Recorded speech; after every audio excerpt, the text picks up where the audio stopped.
So much of Africa's history has been lost. It is a land of forgotten kingdoms. Great African empires of the Middle Ages provided the ivory and gold that fueled the Renaissance in Europe.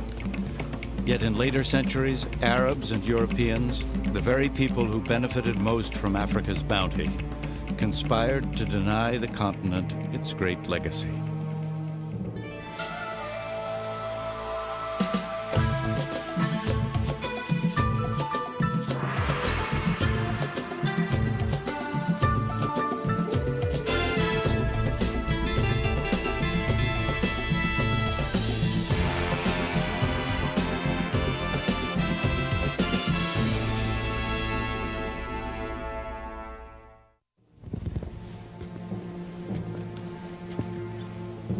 White explorers refused to believe black Africans were capable of anything more than mud huts and pagan beliefs. To justify their exploitation of the Dark Continent, white colonizers claimed Africa's lost civilizations for white ancestors. There is definitely a deeply ingrained idea in the Western world that Africans are a people without history. Even the Regius Professor of Modern History in my old university, Oxford, in my own lifetime could address a mass audience in the United Kingdom through the media and say, maybe in the future there will be African history. But at the moment, there is none. There is only the history of Europeans in Africa. The rest is darkness. And darkness is not a subject of history. The great African civilizations relied on an oral tradition to pass on their ancient legends of mighty chiefs and tribal conflicts. Generation after generation heard these stories, but gradually the memories faded. Even the names of kings were forgotten. With no written record, the mighty empires of Africa's past became as vulnerable as their land.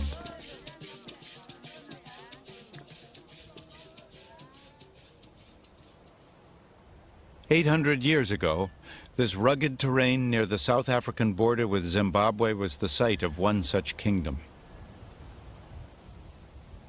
All outward signs of their civilization have long vanished, yet the local Venda people know, through whispers from their ancestors, that great kings and queens were once buried here, high above the bushveld on the summit of a cliff. A burial ground created with thousands of tons of soil carried here to cover the bare rock of the cliff top. Each body was adorned with gold treasures before the royal graves were sealed.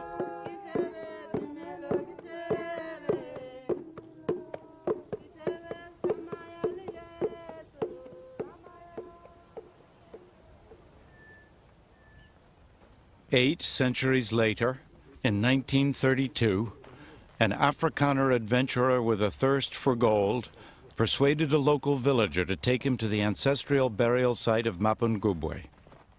Today, Ernst van Graan, grandson of the explorer, retraces that journey. Well, my grandfather, he was a treasure hunter. He was always interested in finding gold, and he was actually looking for this place for almost 5 years.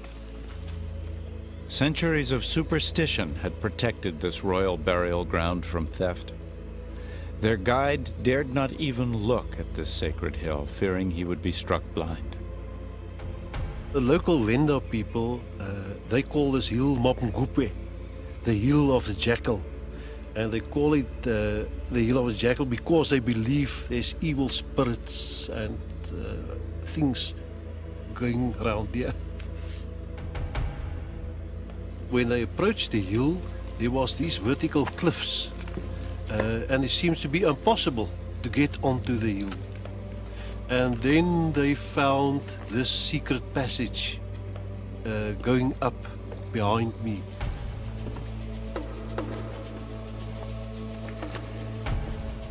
As Van Graan's team began their climb, they found holes carved into the rock face, an ancient stairway to the top of this hidden chimney.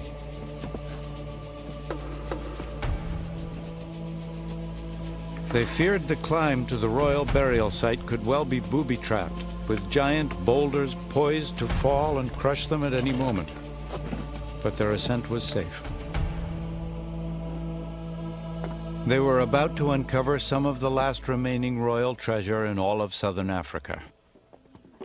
Normally, recovered gold objects were destined for the melting pot. Another important chapter in African history would have been doomed. And originally that was their plan. Luckily, at the last moment, Van Graan Jr. suffered a pang of conscience. Among the finds were a golden scepter and a gold rhinoceros. Small trinkets compared to Tutankhamun's treasures, yet they were the few precious remaining links to a long-forgotten past.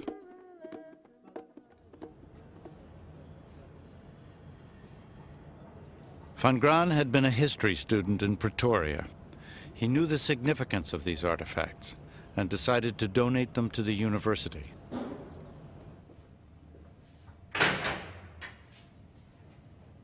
Though rescued, these treasures remain hidden from public view, locked away in archaeology department vaults.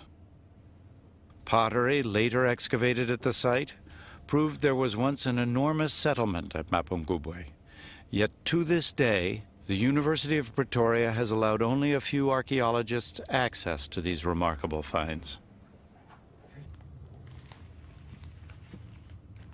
These are the most important artifacts in sub-Saharan Africa, reluctantly brought out to be photographed on special occasions, then locked away again. They might as well still be buried. All this secrecy has its roots in apartheid.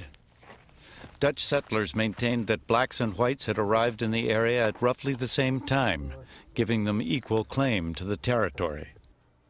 When radiocarbon dating placed Mapungubwe as early as 1200 AD, white South Africans were stunned. They refused to believe blacks had arrived in the region more than 400 years earlier than the first white settlers. The Afrikaner scientists tested and retested Mapungubwe, making it one of the most radiocarbon-dated sites in all of southern Africa. Yet the result was always the same, 1200 AD. With many white settlers in southern Africa, much of their argument had rested on the proposition much of this land was, in any case, free of African people. What do you mean it belongs to Africa? We arrived at about the same time as the Africans, so they have no greater claim than we have, so we have as much right as they have. So to tell them that, look, but they were here hundreds of years before you, undermines some of their basic claim to a special status in southern Africa.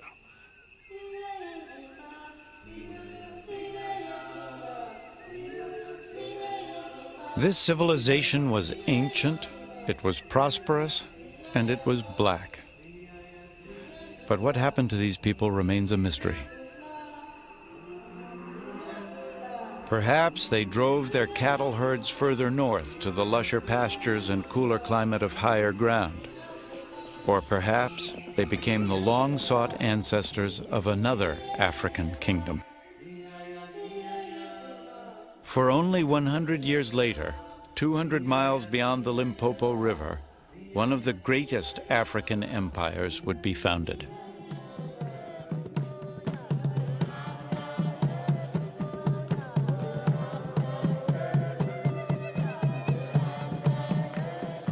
While Europe was in the Middle Ages, southern Africa was dominated by the Kingdom of Great Zimbabwe. Their kings ruled from a court enclosed by a colossal circular wall, over 25 feet high and 16 feet thick. Little is known about the empire. Even the names of their kings are now forgotten. We do know they owned thousands of head of cattle and provided ivory and gold to Swahili merchants on the East Coast. the first link into Africa's trade network with the world. Today, the country of Zimbabwe takes its name from this ancient kingdom. Zimbabwe means Great House of Stone. Until recently, its real history was denied by white people.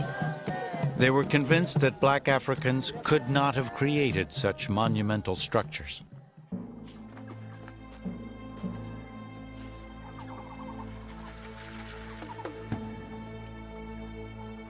For hundreds of years, Europeans dreamed of finding a lost white civilization of incredible wealth somewhere in Africa's dark and savage interior. Karl Mauck, a German explorer, had heard tales of ancient stone ruins in unexplored territory north of the Limpopo River. He searched for months before finally stumbling across these magnificent remains.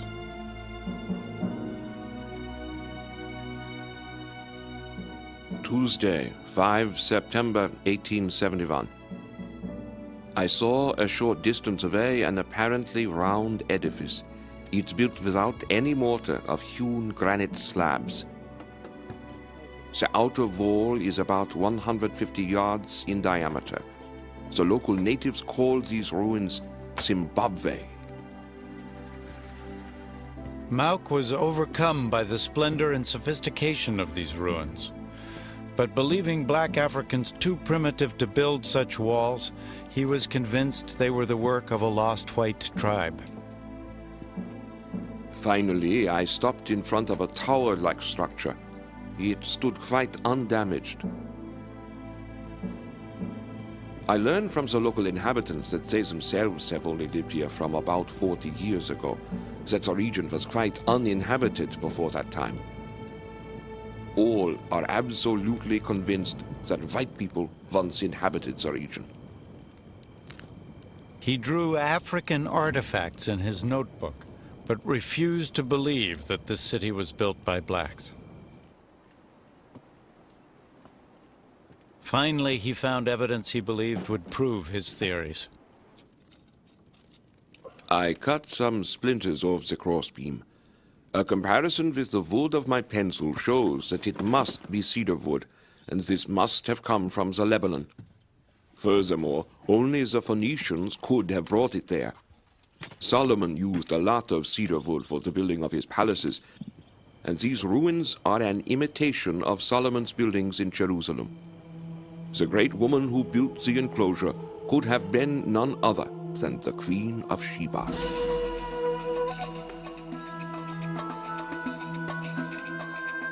This place, according to Mauck, was biblical Ophir, the city of gold. The story of the Queen of Sheba is first told in the Bible. Laden with precious gifts of gold and gems, this mythical white queen visits King Solomon in Jerusalem. She is said to be a temptress, with a lustful body beneath her silken robes. She gives the king everything he desires. Karl Mauck concluded the Queen of Sheba must have been the Queen of Great Zimbabwe, and this place, her palace. Mauck's racist theories were quickly seized upon as valuable propaganda by white settlers seeking to expand the British Empire. Any proof that whites had been here in biblical times would help justify their new exploitation of the region.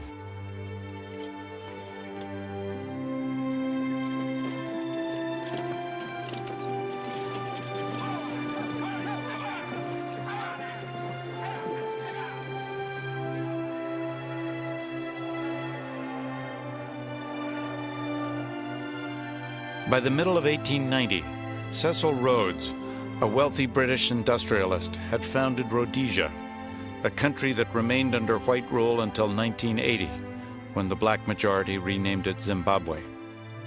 Rhodes carved out for himself thousands of miles of land, rich in diamonds and gold, including the ruins of Great Zimbabwe.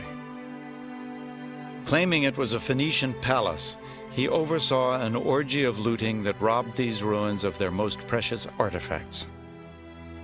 One of the great tragedies of Great Zimbabwe is that people were doing intensive excavation work here in the firm conviction that at the bottom of all this debris was the key to the mystery, the Phoenicians, whoever it was who built it. And of course, once they got down to the bottom and the clearance was complete, they had destroyed all the evidence of all the human habitation that actually went with these walls. This act of historical vandalism still angers Peter Garlick, once an official in charge of the site. So great was the damage that the true history of this place was almost lost forever. But in 1929, a large-scale expedition of British archaeologists attempted to unlock Great Zimbabwe from the bosom of the Queen of Sheba. Gertrude Caton Thompson, the leader of the group, was determined to solve the riddle of Great Zimbabwe once and for all. Gertrude Caton Thompson was a formidable woman. Her archaeological standards were of the highest. It was an all-woman team. I think very deliberately she always worked with women and was one of the first feminists in archaeology.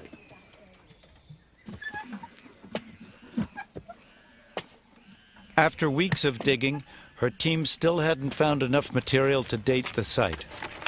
Demoralized, they sought another area worth exploring. Caton Thompson needed to locate unpillaged ruins. A determined explorer, she persuaded a friend to loan her an airplane.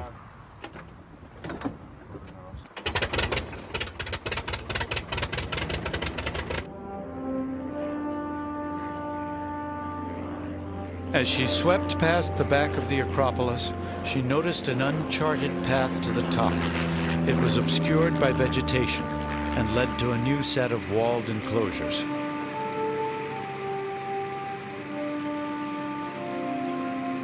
At last, she had found a place untouched by white hands.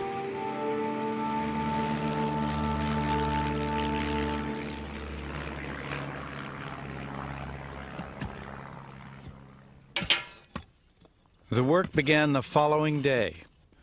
They would eventually collect all the proof she needed. Her conclusion: ancient Bantu people had built Great Zimbabwe in medieval times, starting around the 11th century. But her report was not popular among white Rhodesians. Gertrude Caton Thompson's work gave her the highest reputation among academics and scientists. It did nothing to persuade the settler to overcome his prejudices. The settler, like all colonial settlers, knew his native. He knew that the native could not do this. He knew that the native was a savage. And nothing that anyone could do, either Caton Thompson or in the 50 years subsequent to her, were going to convince people with such strong racial prejudices that Great Zimbabwe was not exotic. There are unenlightened persons who assert complacently that these unexampled structures are of Bantu artistry. Bantu people are unchanging. They are as they used to be, farmers, herdsmen of small brain capacity.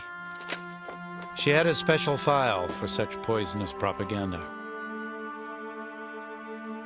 Many years later, a black servant was still shown bowed before a white Queen of Sheba in an official Rhodesian travel poster. Great Zimbabwe was being used as a symbol of white racial superiority. Today, the same image is the icon of the new nation of Zimbabwe. The attempt was to undermine the legitimacy of the claims of African nationalists and to say this land is as much ours, if not more so, than yours. If you suddenly demonstrate, but look, these walls testify against you because these have been here for hundreds of years and they were erected by Africans, silent witnesses that Africans were here centuries before you, they can't take it. So they say the witness is lying. It wasn't built by Africans. For centuries, Great Zimbabwe has suffered an entirely fictitious history. But what was this great African kingdom really like?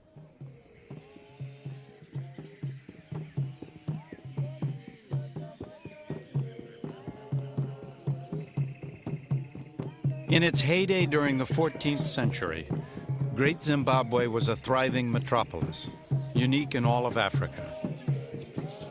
It was as big as London at the time, with a population as large as 18,000 crammed into just a few square miles. Inside its great stone walls was sub-Saharan Africa's oldest known urban culture. The noise must have been overwhelming. Smoke from hundreds of cooking fires would have darkened the sky. It was the capital of an empire that stretched for thousands of miles and contained hundreds of mini-Zimbabwes, each with its own ruler. In Great Zimbabwe, a king's influence carried on long after he died. Spirits of ancestors remained an ongoing presence, both as powerful rulers and spiritual advisors. Today, the local Shona people are thought to be descendants of the people that built Great Zimbabwe. In modern Shona culture, the spirits of ancestors are still regularly contacted through a ceremony performed by a medium in a cave below the Acropolis ruins. The Shona are very religious people. They believe strongly that their ancestors are not dead and gone forever, that they are alive. Through their mediums, they can punish them, they can bless them, they can pray for them. And therefore, if you don't follow what they say, you are likely to come into misfortune. Stan Mudinge, a Zimbabwean government minister, has studied the ancestors of the Shona people.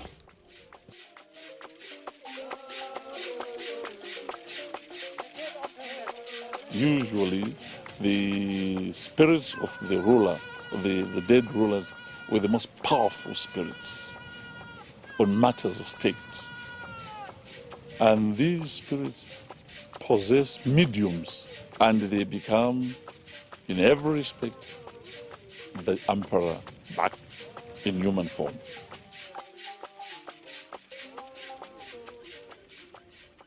High on the Acropolis overlooking the kingdom is a sacred enclosure, where we can imagine what used to happen.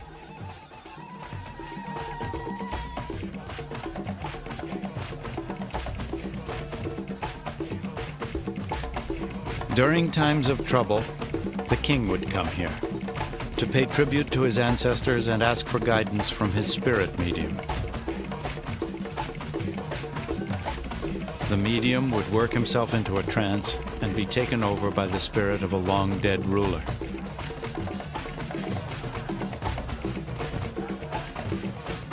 This supernatural link between the king and the nation's founding fathers was fundamental to the culture.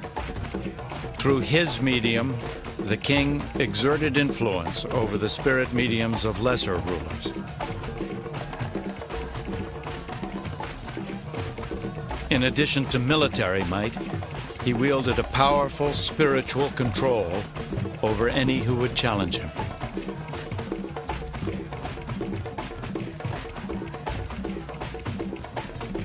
You didn't need a huge army to control. You had control psychologically. You could make people peaceful. You could make the pronouncements which people will follow and will obey. These great stone birds were symbols of that power and are among the few icons to be salvaged from this sacred place. This was the civilization which represented the highest achievement of the Bantu-speaking people in this part of Africa. The wealth which they accumulated enabled them to build such massive structures as they have built here in Great Zimbabwe. Especially down there in the valley, I think there was sheer arrogance, pomposity, the great madness which seized Louis XIV to build the great Versailles Palace, That was not a place for one man to live in. That was making a statement of his wealth, of significance of his country, and what he thought of himself. And same madness seized the people here and built these huge, magnificent stone structures which we now admire. Great Zimbabwe was constructed over several centuries by a devoted people. 1 million stone blocks were shaped just to build the outer wall. Each subject paid tribute to the chief with 7 days of labor each month, not slave labor. They built this monument to honor their king and provider. The original builders of these walls came to granite outcrops like this one. Today they still quarry blocks, as they have for centuries, to repair the broken walls of their ancestors. By heating the granite with fire and throwing water along the fault lines, the rock shatters into thick slabs.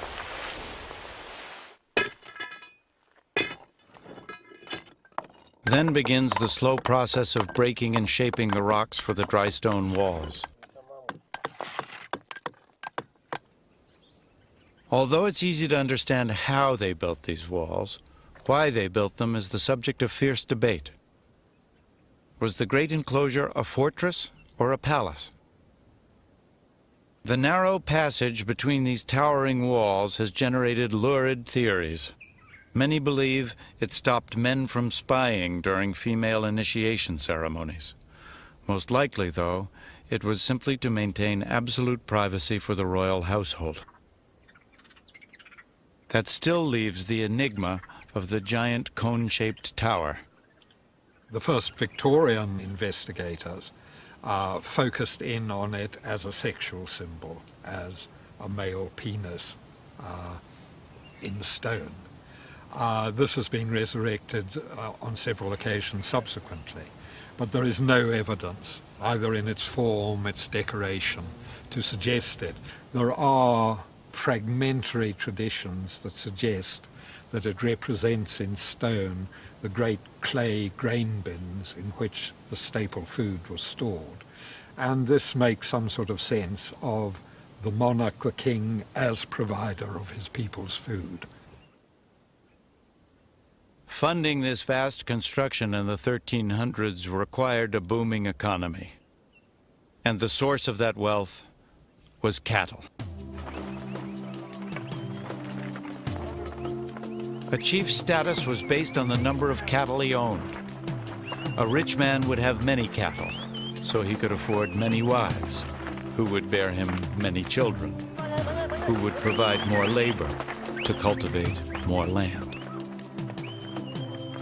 During the dry season, when there was little work, farmers became gold miners.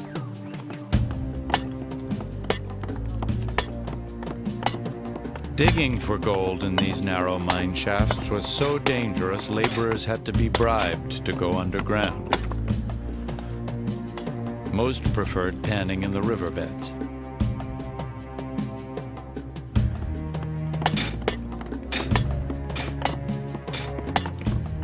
Gold was the monopoly of the king. He paid his miners in cattle, reserving the gold for himself for exchange and barter with the Swahili merchants of the East African coast.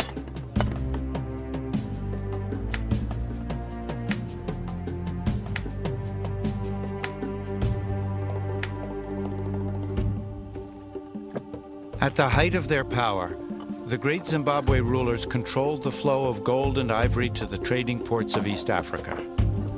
And this trade would fuel construction of some of the most magnificent cities in the ancient world.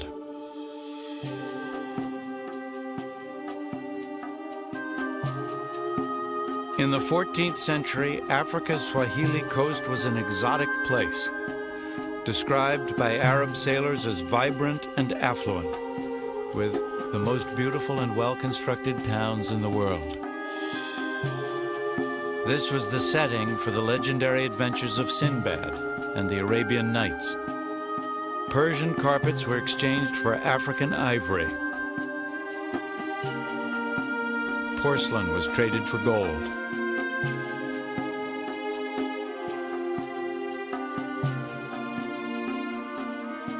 Merchants who came from India and Arabia, even from the Far East, had to deal with Swahili brokers, medieval middlemen, who were their only link to goods from Africa's interior.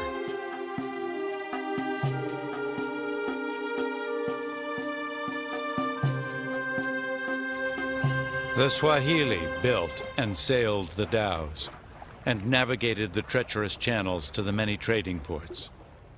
By controlling the sea, they maintained firm control over all commerce in the region.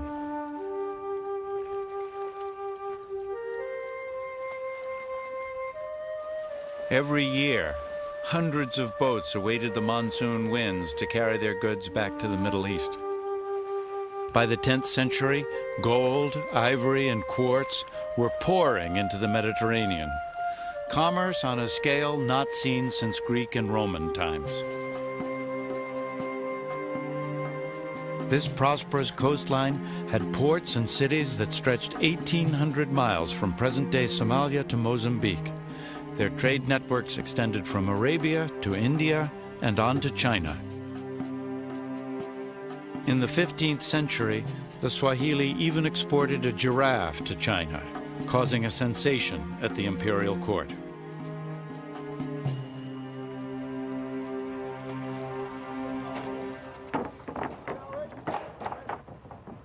This extensive contact with other cultures produced a cosmopolitan society, influenced by both Arab and Indian traditions. Yet despite their widespread success, this region of Africa has also suffered a history denied.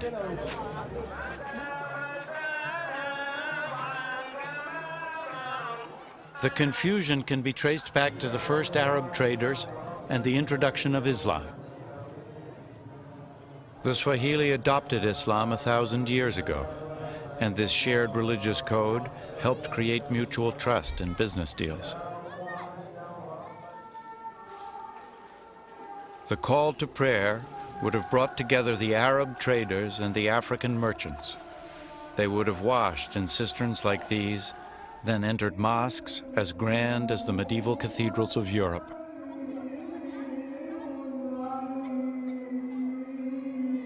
But the mystery is, who built these once great cities?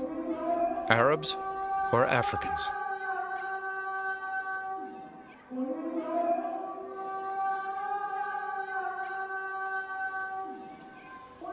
Archaeologist Mark Horton is studying the ghost towns of Africa's coast. He has revolutionary ideas about their origin. When archaeologists first came here in the 1920s and found these ruins covered by jungle, they naturally assumed they must be the work of Arabs. You've got here stone tombs made of coral from the sea, decorated in porcelain bowls. You've got houses and palaces with elaborate niches and toilets. You've got mosques with their minarets and with their mihrabs. This surely must be the work of Arabs. But I now believe that, in fact, this interpretation is wrong, that these are an African society.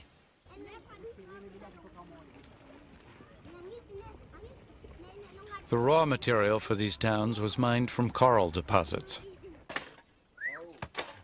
Until recently, it was assumed Arab settlers used African slaves to build their mosques and palaces. Once again, many found it hard to imagine Africans constructing permanent buildings.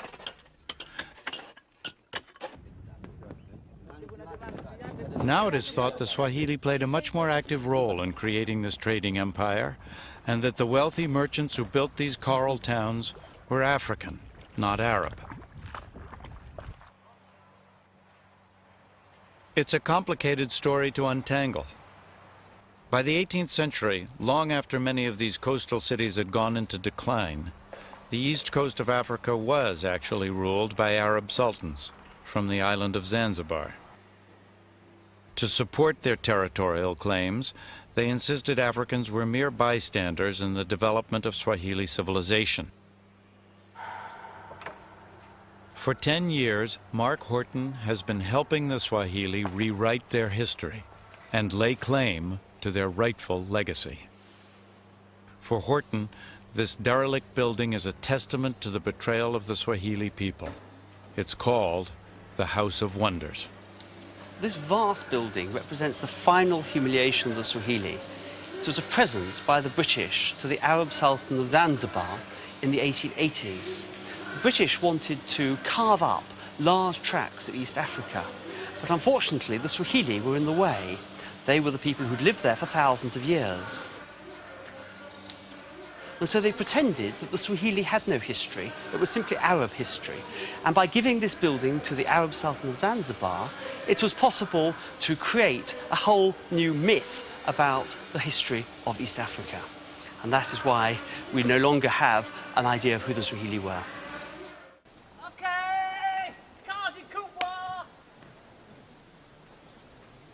Horton believes the only way to find out who they were is by digging. His goal? To find evidence of an early African settlement on the island of Pemba off the Tanzanian coast. He leads his team of workers to a site where he thinks he has found the legendary city of Kanbalu. According to Arab records from the 10th century, Kanbalu was the first Muslim city on the Swahili coast, so it is of crucial importance. In the best African tradition, Horton issues orders from his perch while his wife Kate digs below. They are starting to uncover the floor of a mosque that has completely collapsed. Horton hopes it will reveal how Islam came to East Africa.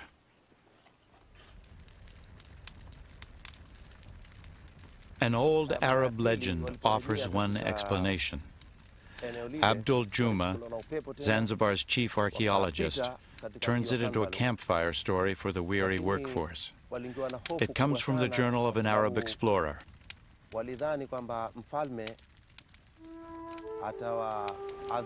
Back in 922 AD, he wrote that a ship of Arab sailors set sail from Oman to an African trading post called Kanbalu.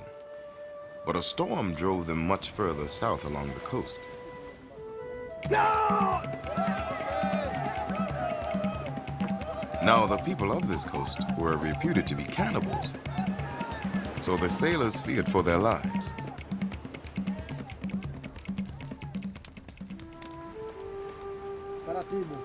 The frightened Arab merchants were brought ashore and dragged before the king.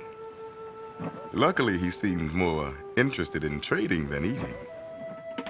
He was dazzled by the Arabian jewels, so they exchanged presents. The sailors had good reason to praise Allah. When it was time to go, they invited the king onto the ship to say farewell.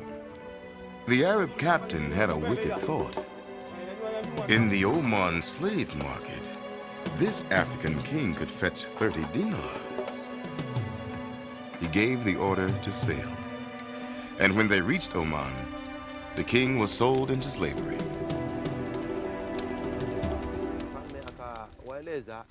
Over the next year, the king learned Arabic and studied the Quran and eventually became a devout Muslim. Then one day he escaped from his master and walked back thousands of miles to his village. Several years later, the Arab captain who had betrayed the king set sail on another voyage to Kanbalu. Once again, their ship was blown south. Once again, they found themselves off the land of Zanj.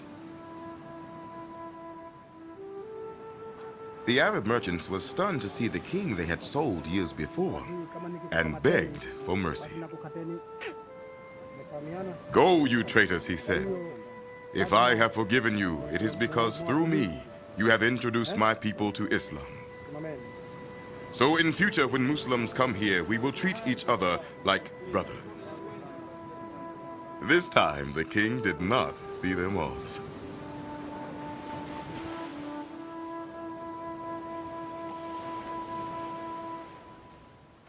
The moral of the tale is that the Swahili might have become Muslim to avoid being sold into slavery. Horton thinks the spread of Islam along the Swahili corridor was a kind of insurance policy against the Arab slave trade.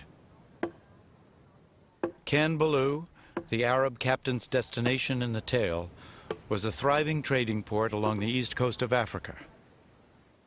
If this is Kanbaloo Horton has found, then beneath the floor of this stone mosque, there could well be earlier mosques built in a more traditional African style.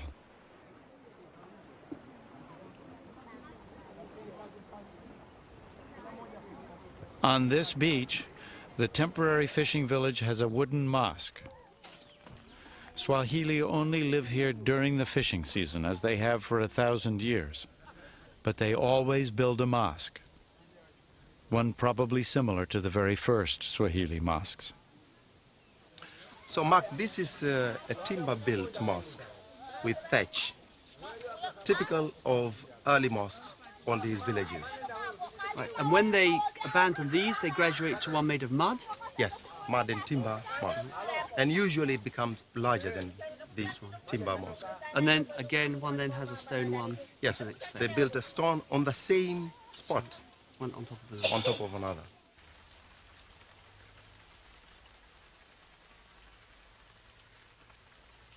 Heavy rainfall brings a halt to the digging.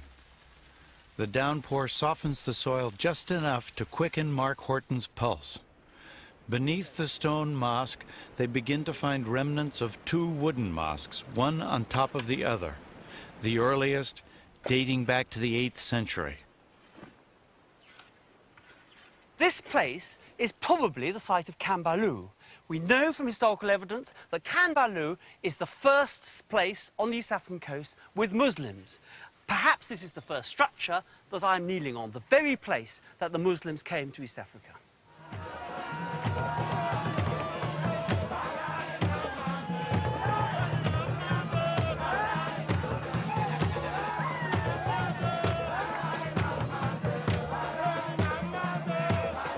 A Muslim festival honors the birth of Mohammed, but on the Kenyan island of Lamu, the celebration pulses to a uniquely African rhythm. The clans race dhows around the archipelago and surge along the harbor front. Islam may have come from Arabia, but this is a Swahili celebration in a Swahili town. Yet even many Swahili continue to believe the foundations of their civilization are Arab. Some of the confusion was self-perpetrated in the sense that many Muslims among the Swahili people preferred to identify themselves in Arab terms. So they added to their racist tendencies of outsiders who wanted to deny Africans any credit anyhow. So these Muslims had quasi-religious reasons for self-Arabization, and Western observers had racist reasons for crediting the Arabs with Swahili civilization.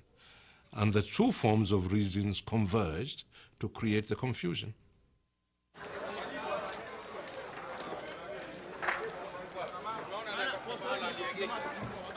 There can be no denying the external forces that molded towns like Lamu. The intricate wooden carving on doorways is a typical Swahili feature.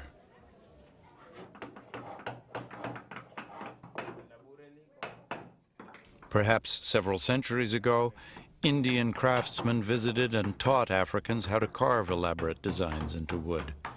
But then the Swahili absorbed and adapted these lessons to fit their own culture.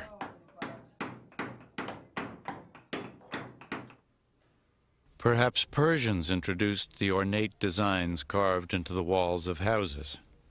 But today, Swahili craftsmen practice the art of molding wet plaster.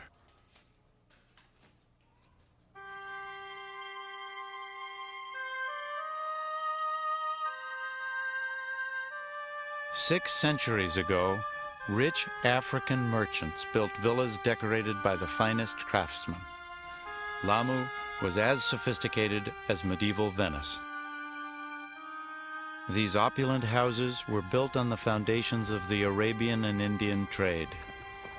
Today, most of that trade is gone, and the economy depends on a trickle of tourism. But the town probably looks much as it always did. The streets bustle with donkey traffic. They're too narrow for cars. And the original open sewer meanders through the alleys. Lamu's labyrinthine streets are mirrored in those of many ghost towns along Africa's east coast. During the 16th century, hundreds of these towns fell into ruin. It's not obvious why the flourishing commerce came to an end. Everyone benefited from the trade. The gold diggers of the interior, the Swahili middlemen, the sailors, the merchants, and even consumers around the medieval world from Europe to China. Perhaps the fortunes of rival merchant families ebbed from generation to generation, much as corporate dynasties rise and fall today. Perhaps the bubonic plague brought worldwide recession and the demand for African commodities fell. It was the end of a glorious era for the kingdoms of Great Zimbabwe and the Swahili coast. By the end of the 1500s, the buildings would lie forgotten, but their cultural legacy would suffer an even worse fate. All societies select what they want to remember, but only Africans have been totally denied a history of their own for so long. But remember, this is where our species began on present evidence. This is where the first humans walked on Earth. So the first habitat of the human species seems to be the last to be properly understood. We are paying a price for not understanding it.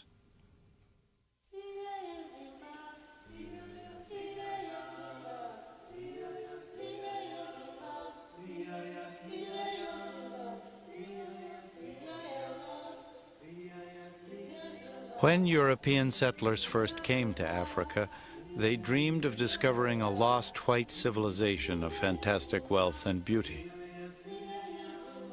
Surprisingly, even today, the myth lives on.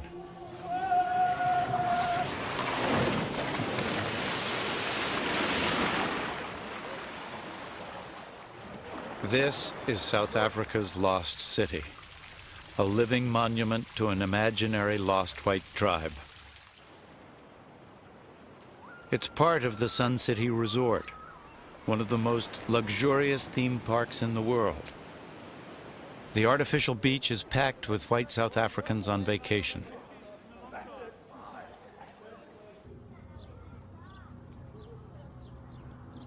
A labor force of several thousand black South Africans keeps the dream of the lost white tribe alive.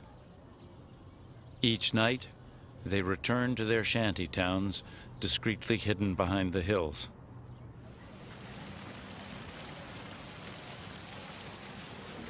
Perhaps in centuries to come, when future archaeologists uncover these ruins, they'll identify them as the remnants of a lost white tribe of Africa.